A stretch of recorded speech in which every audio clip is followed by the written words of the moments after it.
You ever seen a kid at the airport who just doesn't fit the picture people have in their heads? That's exactly what happened here. A 17-year-old boy, Justin Walker, standing at the checkpoint in JFK with a first-class ticket to London worth more than the TSA officer's monthly salary. Hoodie, joggers, sneakers. Alone. Black. And that was enough to trigger a judgment.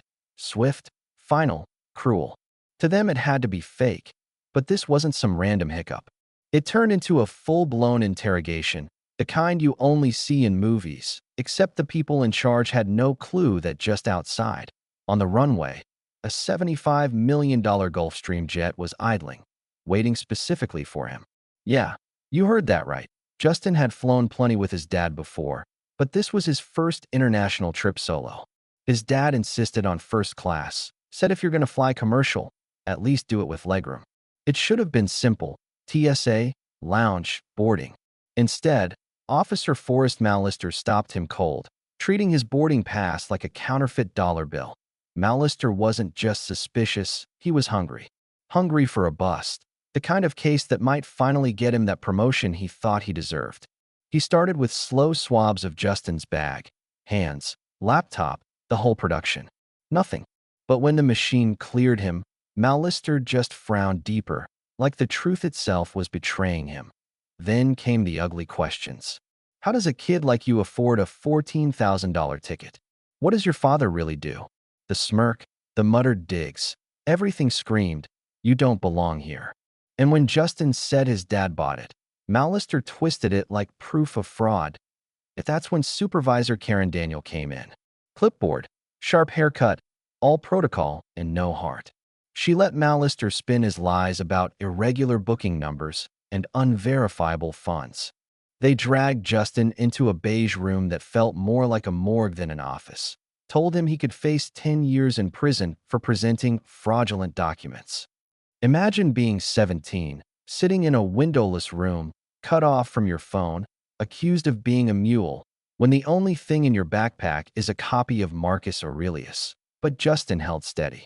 He remembered his father's words, stay calm, stay smart, don't give them the reaction they want. He told them flat out, you're making a very big mistake. My father is Daniel Walker, CEO of Innovate Dynamics. We're finalizing a $900 million deal in London. They laughed in his face, called it a script from a TV show. To them, he was just a stereotype in a hoodie spinning wild stories. Meanwhile, across the airport, people were starting to realize something was wrong. At the private terminal, Captain Miles Corbin was waiting beside the Gulfstream G700. The co-pilot had run pre-flight an hour ago.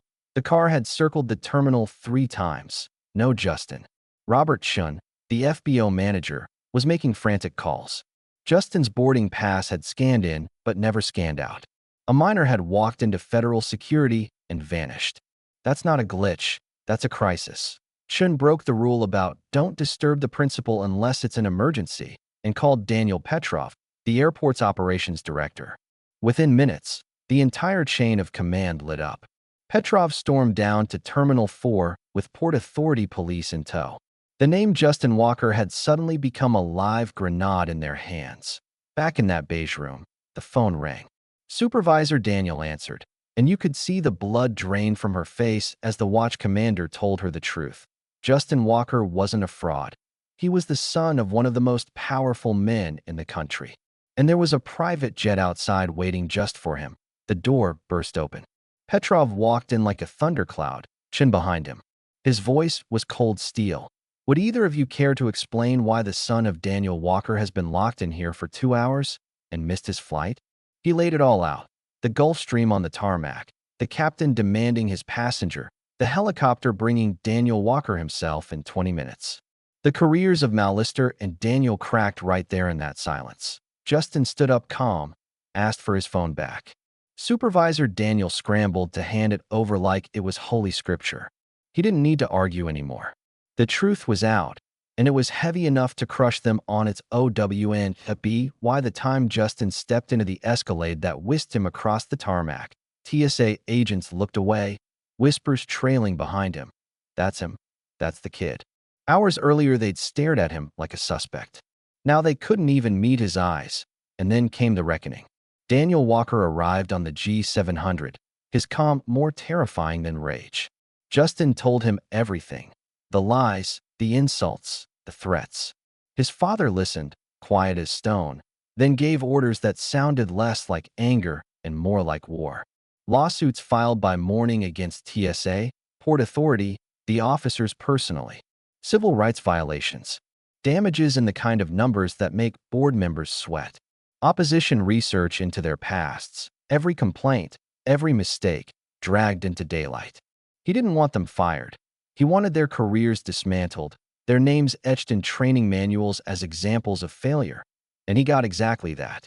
Mallister crumbled in deposition when confronted with audio recordings and his own history of complaints. Forced into resignation, his pension tangled in liens, his apology made public. Supervisor Daniel's defense of just following procedure collapsed when the lawyers asked her to show the manual that said she could lie to a minor. She couldn't. She was branded not as a professional, but as a liar, her career dead on arrival anywhere else. But Daniel Walker didn't just punish. He rebuilt.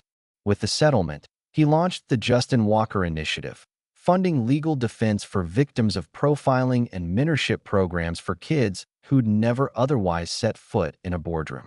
And as part of the TSA's own reforms, every new hire now studies this case, learning how prejudice disguised as protocol can destroy lives and careers in one afternoon. So yeah, a kid in a hoodie walked into JFK with a first-class ticket, and two officers thought they were about to make the bust of their careers.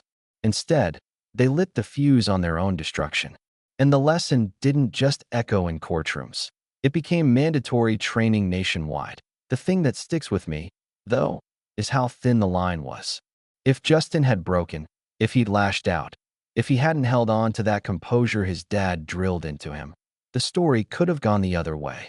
It makes you wonder, how many times does it go the other way for kids who don't have a Gulfstream waiting outside? What do you think? Was justice served here, or was it only served because of who his father was? Would this story even exist if Justin had been just another kid? No billionaire dad, no private jet? That's the debate worth having. If you believe stories like this matter, hit the like button, share it with someone who needs to hear it, and drop your thoughts below, because justice isn't just about one family's resources, it's about what happens to all of us when authority mistakes prejudice for procedure. Justin sat there in the wide leather chair of the Gulfstream, the hum of the engines like a heartbeat under his feet, but his own heart was still racing. The adrenaline hadn't burned out yet. His dad hadn't raised his voice, hadn't made a scene, but Justin knew. Oh, he knew that the calm in Daniel Walker was more dangerous than fury. When his father got quiet like that, it meant someone else's life was about to get loud, and not in a way they'd enjoy. Sarah, his father's chief of staff, was already moving like a machine, her tablet glowing with names, numbers, schedules. Orders snapped out in short bursts, lawyers dialed in, PR strategists lined up, every lever of power being pulled at once. To Justin, it was surreal. 2 hours ago, he was sitting in a plastic chair being accused of being a drug mule. Now billion-dollar lawyers were fighting over every insult thrown at him. But then came the part no one expected, the twist. Daniel didn't just want revenge, he wanted visibility. He told Sarah to schedule press calls, to leak the transcript of Justin's interrogation anonymously, to let the world hear the way TSA officers mocked a 17-year-old kid for daring to fly first class. It wasn't just about punishment anymore. It was about turning humiliation into a spotlight. Justin leaned back, staring out the oval window at the fading lights of New York below. He thought about Mallister's face when Petrov said the words, Daniel Walker's son, the arrogance collapsing into ash. He thought about Supervisor Daniel's trembling hands when she gave him back his phone, like she was trying to erase what had just happened. And he wondered, if they had known who he was from the beginning, would they have treated him differently? Of course they would. That was the whole problem. The lawsuits made headlines, sure, but the public fallout hit even harder. Clips of congressional hearings where TSA officials had to answer for the Walker incident went viral. The words Code 81 became a running joke online, a symbol of authority making up rules to cover prejudice. And in schools, in dorm rooms, in barbershops, people started debating, was Justin's story justice, or was it privilege? Would any other kid have walked out of that beige room without handcuffs? And here's where the story gets even more cinematic, because the reckoning didn't end in courtrooms. Months later, Mallister himself showed up on the news. Bankrupt, bitter, ranting in front of his house about being set up, about how he was the real victim. The irony? He blamed the same system he once worshipped, the one he had used to strip dignity from people like Justin. Watching that clip, Justin didn't feel joy, didn't feel pity either, just a strange emptiness, like watching a storm finally run out of rain. But the bigger twist came from Justin himself. He could have let his dad's lawyers handle it, could have stayed quiet in the background, but he didn't. He chose to speak. At the launch of the Justin Walker Initiative, standing behind a podium he never asked for, he told the truth, not the billionaire's son truth, but the teenager's truth. He said, "If my last name wasn't Walker, I might not be standing here today." That's the part we can't ignore. Because dignity, respect, the right to travel without being treated like a criminal, those shouldn't be luxury items reserved for kids with jets waiting outside. The room went silent. And in that silence, Justin realized this story wasn't really about him anymore. It was about everyone who didn't have a father who could rain lawsuits like thunder, everyone who sat in a beige room and broke under the pressure. His humiliation had turned into a weapon, but now it was also a shield. For others, that's the ending people like to hear, right? The good guys win, the bad guys fall, justice served on a silver platter. But real life isn't that neat. Because even after the dust settled, Justin couldn't shake one question. What if? What if he hadn't stayed calm? What if he'd raised his voice, shoved the table, snapped under their lies? Would the Gulf Stream have waited forever? Would his father's power have mattered if the narrative had been sealed with the words disorderly conduct? That's the open wound in the story. Because yes, in this case, karma came with a private jet and an army of lawyers. But for every Justin Walker who walks free, how many kids disappear quietly into the system? Their names never spoken in boardrooms, their stories never written into training manuals. So I'll leave it with you. Was this justice? Or was it privilege dressed up as justice?